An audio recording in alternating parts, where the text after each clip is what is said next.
Pinupok ng martilyo, hinampas ng lamesa, at kung ano-ano pang pananakit kay LB Vergara ang matutunghayan nyo ngayong araw na to dahil napakainit na revelasyon ang ginawa ni alias Dodo ngayon sa Senado.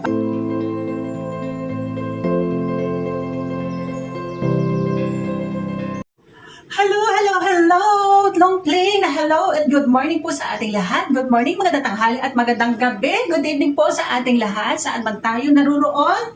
Magandang araw po sa ating lahat. Sana nasa mabuti lang tayo ng kalagayan. Walang masyadong stress at issues sa buhay. Maging masaya lang, walang nananakit at hindi nakakapinsala ng kapwa-tao. Isang maligayang araw po sa aking mga kababayan dyan. Hello, Genius TV po nagbabalik.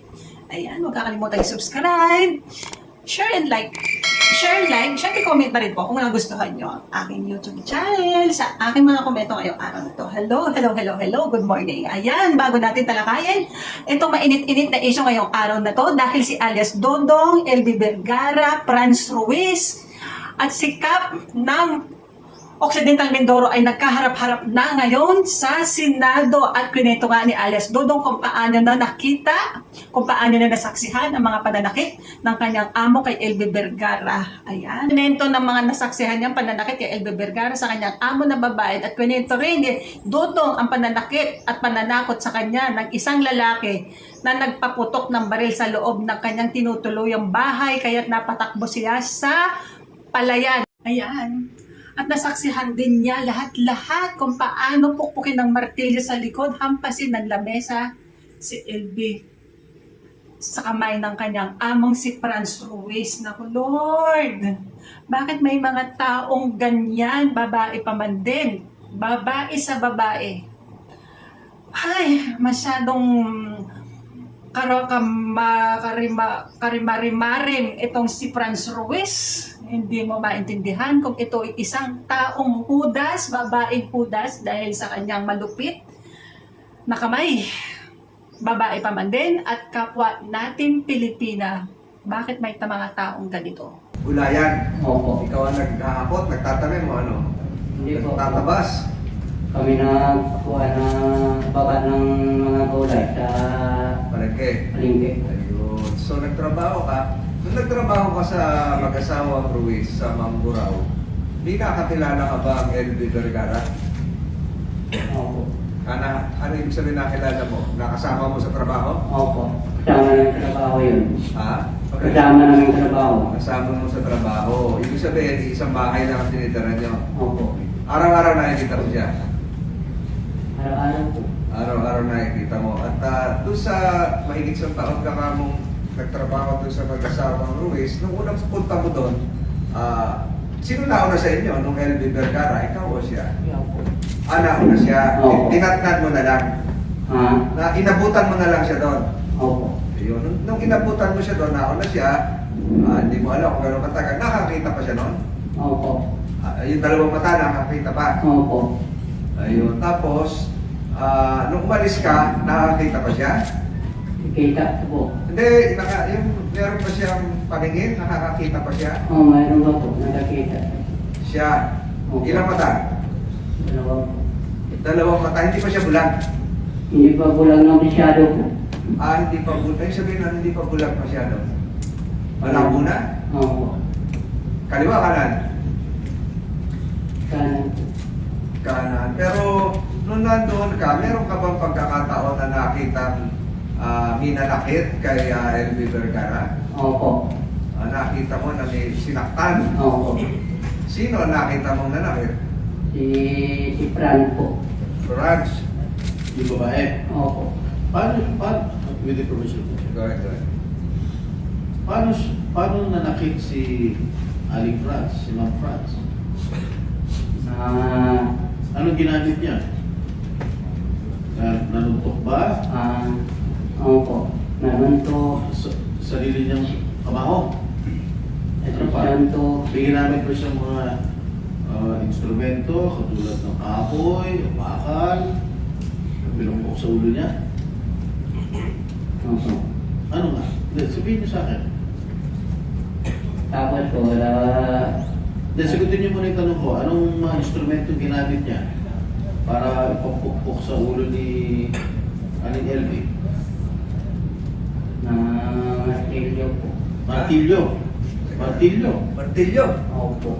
Saan pinartilyo? Dyan sa Centro Estrada. Saan pinartilyo? Sa ulo? Sa mata? Saan? Sa kuha lang po. Dito lang po sa likod. Sa likod. Oh. Ano pa? Na sinantok ka siya. Sinantok ka siya po. Sinandok? Sinantok siya po. Sinuntok? Opo. Saan? Sa anong parte ng katawan? Sa katawan ko ng mata po. Sa mata? Nino. Marami po. Ng babae? Ano pa? Anong ginawa mo doon? Hindi ka umawat? Hindi ka humingi ng tulong? Hindi mo sinabihan si yung amo mo na Franz na, "Ma'am, tama na po yan." Hindi po. Bakit? Natakot ako po eh. Ba't ka natakot? Alam mo nung minamaltrato yung kasama mo sa bahay? Balik kami mag-away. Wala kang ginawang aksyon. Paano nag-away? Pakiulit? Ayaw ko nga mag-away po eh. Kaming dalawa eh. Hindi po tayo. Natakot ko eh. Siyempre lugahay yan. Okay. Mang Dodong. Ayun nga ang salaysay ni Dodong alias Dodong sa Senado sa pagtanong sa mga katanungan sa kanya ni Senador Francis Tolentino at Jinggoy Estrada. Senador Jinggoy Estrada. Ayun, kaya hindi siya nakialam at hindi rin siya nagsumbong dahil natatakot siya kay Franz Ruiz at ayaw din niyang daw mag-away sila. Grabe, sinuntok pa daw ni Franz Ruiz. Nakita rin niya kung paano suntukin ni Franz Ruiz ito si LB Vergara. Naku Lord! At pinatayo rin sa Senado patutuhanan at ituro kung sino si Franz Ruiz. Turo kung sino yung amo mo. Dalawa o isa na nanakit kay Manang Edwin. Pwede kang tumingin sa kaliwa, sa kanan, kung narito. Maliwanag pa ang mata mo? Pwede ka lumapit. Hindi ka lumapit kung gusto mo. Halika, lumapit ka sila. Pwede mo bang ituro? Siguro at a safe distance na saan, hindi naman eksakto malapit.